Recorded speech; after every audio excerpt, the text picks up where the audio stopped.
Hello po mga kababayan, si Dante Marabilia. So muli nating pag-usapan ang impeachment ni Sara Duterte. Dapat wag tayong ma-distract. Lagi nating itapik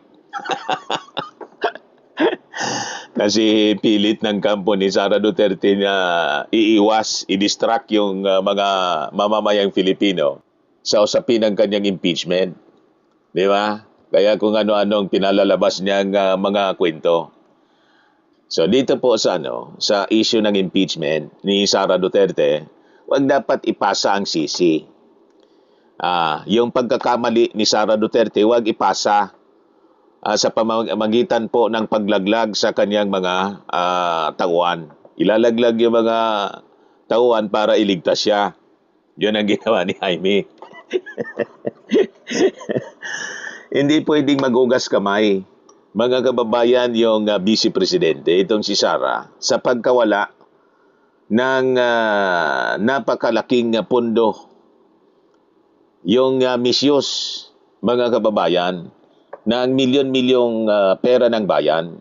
So hindi niya pwede na ipasa sa kanyang mga tauhan ng legal at final na pananagutan, accountability, sa napakalaking halaga ng hindi maliquidate na confidential funds, mga kababayan. Yan ang ating punto. Walang legal na batayan, mga kababayan, ang pagpipilit na mga disbursing officers lamang ang dapat nasisihin, tulad ng linyada ng mga pagtatanong ni Amy Marcos. So ayon, mga kababayan, dito sa Commission on Audit, yung witness nila na yung witness na humarap sa impeachment trial ni Sara, si Attorney Roderick Wamil, bilang head of agency. Si Sara sabi niya, bilang head of agency, si Sara ang may direktang responsibility sa kabuuang pondo. Kabilang na dito yung 448.28 million pesos na iniutos ng COA na ibalik agad sa kaban, mga kababayan ng bayan. Pinababalik dahil sa talamak na kawalan ng lehitimong resibo po. Wala. Zero. Zero receipt. Acknowledgement receipts lang. Gawa-gawa. At yung mga nakapirma, mga kababayan, na mga gawa-gawang pangalan, mga chichiriya, na pag-alaman ilan lang yung gumawa nun. So possibly mga staff, mga kababayan ni Sara Duterte, sa auto siyempre ni Sara, para i-justify yung paglustay ng milyon-milyon na pondo. So pinalagan ang palusot para sa efforts, mga kababayan, na iligtas itong si Sara Duterte. So sa gitna ng pagdinig ukol sa questionabling pag-asta ng Office of the Vice President, mga kababayan, sinubukan ni Amy Marcos, Defense Senator Amy Marcos, na idepensa si Sara sa pamamagitan po ng paggigiit na ang dapat managot daw sa mga dokumento at hindi maliquidate na pera ay ang mga special disbursing officers, SDO, o mga tauhan na humahawak ng pondo. Yun ang pinagpipilitan ng mga kababayan ni Amy. Di ba? Na agad naman po at tahasan itong sinalungat at itinuwid ng COA State Auditor na si Attorney Roderick Wamil. Kaya basag na basag po si Amy. Inaaway mo anya ko, kanina ka pa. Lagi mo anya kong inaaway. May ganon. Pinaliwanag ni Attorney Wamil, mga kababayan, ang batas, ang pinal na pananagutan niya sa batas, ay palaging bumabalik yan sa head of agency. Na siyang nag-aprobaan niya ng pondo, siya nga naman po. Diba? Hindi pwedeng i-delegate ang accountability po. Ang pananagutan po sa batas, i-delegate pag nagkinabang sa kanya. Pag accountability, ituturo ibang tao. May ganon, mga kababayan. So batay ito mga kababayan mismo sa patakaran ng COA. Batay po sa mga patakaran ng COA, pwedeng ipaubaya o i-delegate ng isang pinuno ang pag-asikaso ng mga papeles o ang pisikal na pamamahagi ng pera sa kanyang mga tauhan. Ito yung mga delegation of task. Pwedeng gawin, ngunit kailanman ay hindi pwedeng ipasa o i-delegate ang pananagutan sa batas. Delegation of accountability. Hindi maaari ang ganon. Para makapag-ugas kamay, makalusot yung dapat na managot. Tuturo ka ng ibang tao. Pero yung pakinabang sa'yo, pag nalagay sa problema, ididiin mo ibang tao. May ganon. Dahil po si VP Sara, si Sara mismo ang pumirma, nag-aproba at humiling ng mga sikretong pondo. Correct. Sa kanya po nakasalalay ang responsibility kung saan ito napunta at hindi niya ito pwedeng ipasa sa maliliit na mga kawani ng Office of the Vice President saka ng DepEd. So with that, lalo na nabaon, mga kababayan, sa 448 million total disallowances at kawalan ng resibo, lalong nabaon po si Sara, nadiin sa isyong ito. Nilinaw mga kababayan ng mga opisyal, nilinaw ng mga opisyal na dokumento na hindi lang ang 73.28 million pesos noong 2022 ang formal na pinababalik ng COA. Disallowed po mga kababayan. Nadagdagan pa ito ng mas malaking halaga po. Ang 375 milyong piso na pondo naman para sa unang taon ng quarter noong 2023. Kaya umabot sa kabuuang 448.28 milyong piso ang inaabol po sa Office of the Vice President lang. Dapat ibalik ni Sara Duterte.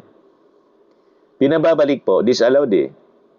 So ang pangunahing dahilan ng Commission on Audit mga kababayan sa pag-disallow ay ang talamak na kawalan ng mga lehitimong resibo. Talagang zero po. Paglilipat ng pera sa mga unauthorized na mga personnel. You see? At mga nakakahinahinala na mga acknowledgement receipts na may mga imbentong mga pangalan. So ito na yung mga chichiria tulad ng Mary Grace Piatos, Alejandro Piquit, may pangalan pang Maluwang. May sindikato. Kung ano-ano na lang. Mga imbentong pangalan. Sa ilalim po ng batas kasi, kapag walang sapat at totoong resibo, ang ahensya po, ang pondo ay tinuturing na illegal ang paggastos. Yung paggasta po, illegal. At ang leader, ang may direktang obligasyon na ibalik ito, siyempre. Yan ang sinasabi sa batas. Ngayon, ang timbang ng Notice of Disallowance, pag-usapan po natin ito. Dito natin makikita ang pinakang masakit na katotohanan.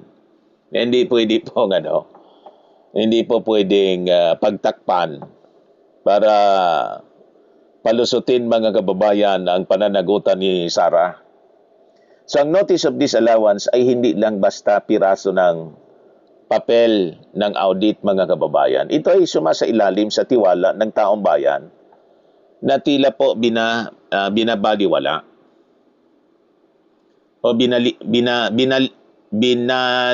mismo. So ang bawat piso sa pundong nilustay mga kababayan ng Vice Presidente nang hindi naipaliwanag ay nagmula po sa pawis, sa dugo at pawis, ika nga, ng ating mga mamamayan. Dugo, pawis at pagod. Sa pagbabayad po ng buwis. Di ba? Kaya kapag iniutos po ng Commission on Audit na ibalik ang perang ito dahil sa kawalan po ng resibo, hindi ito pwedeng ipasa ni VP Sara sa kanyang mga tauhan para iligtas yung kanyang sarili. Okay po? So bilang head of agency, ang pirma niya sa bawat dokumento ay patunay na tinanggap niya, mga kababayan, yung bigat ng tungkulin. Ganon yon. So, masakit sa kalooban ng publiko na makita na ang isang mataas, mga kababayan, na pinuno ay naghahanap ng masisising subordinates kapag nagkabistuhan na. May ganon talaga, mga kababayan, na nagaganap dito.